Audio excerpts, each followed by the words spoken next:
Today we'll talk about the significance of turgor pressure, and under that first we'll be studying about opening and closing of stomata, which is also an application of turgor pressure. Now this is what a stomatal apparatus looks like. It has a pair of guard cells which are bean shaped. These guard cells have inner thick walls and outer thin walls, as you can see here. The opening of the stomata is called the stoma.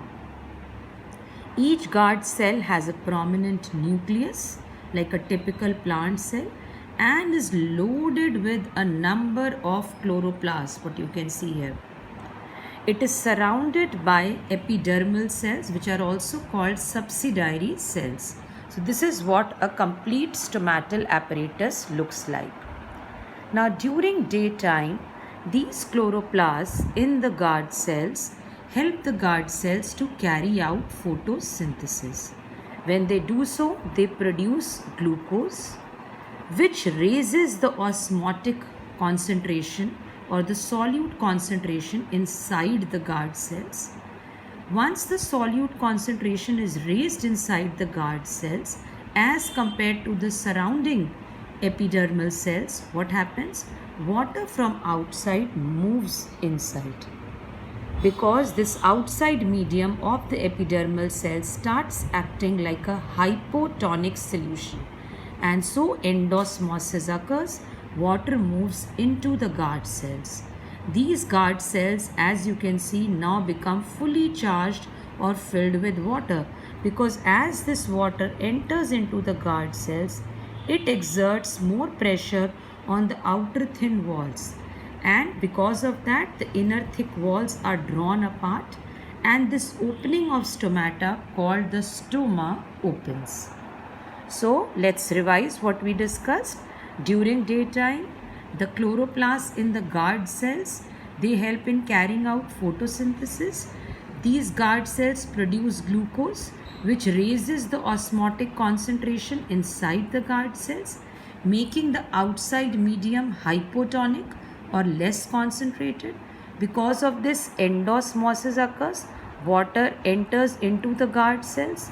The guard cells, due to entry of water, become turgid, and due to this turgor pressure which is acting on the outer walls, what happens? The inner thick walls of the guard cells are drawn apart and the stoma opens.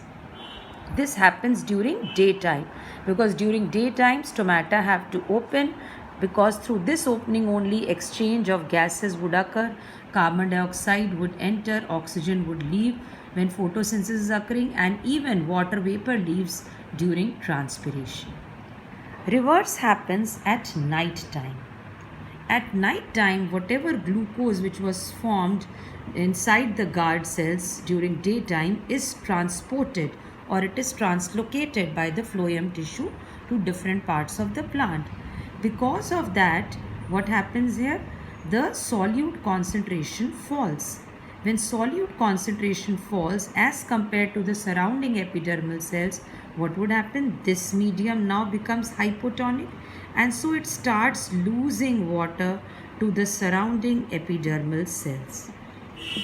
Because of this loss of water, these guard cells now turn flaccid. There is a loss of turgor pressure. Here there was a gain in turgor pressure. Here there is a loss in turgor pressure due to exit of water, what we call as exosmosis, because solute concentration was reduced here. So because of this, there is a loss in the turgor pressure. These cells become flaccid, and once they become flaccid, what happens? The inner thick walls are drawn close to one another, and this opening of stomata called stoma closes. And this happens during night time when the stomata closes, because now no longer photosynthesis is occurring, exchange of gases is not needed. Another application of turgor pressure, what we'll be studying today, is in a touch-me-not plant. As you can see here in the touch-me-not plant, the base of the leaf is called pulvinus. Now the leaves of the touch-me-not plant have not been shown here. They are compound leaves. You have small leaves like leaflets like this. It's a compound leaf. Now the base of this compound leaf is swollen and is called the pulvinus. Now this is swollen and the leaf is standing erect mainly because these cells of the pulvinus in the lower layer are fully charged with water, or we could say they are turgid and are exerting large amount of turgor pressure. What happens when we touch the leaves of the sensitive plant, touch me not plant, whose scientific name has to be learned, that is Mimosa pudica. When you touch this, due to the stimulus of touch, there is a sudden loss of turgor pressure. Remember, this is an example of turgor movement.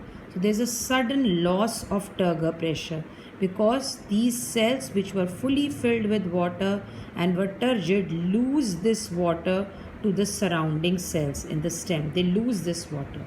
Due to this sudden loss in turgidity or in turgor pressure, these cells now become flaccid and this entire leaf droops down like this because the lower cells of the pulvinus lose their turgor. When you remove the stimulus of touch, after some time what happens? They regain their original turgidity by taking that water back, and now the leaf stands erect again.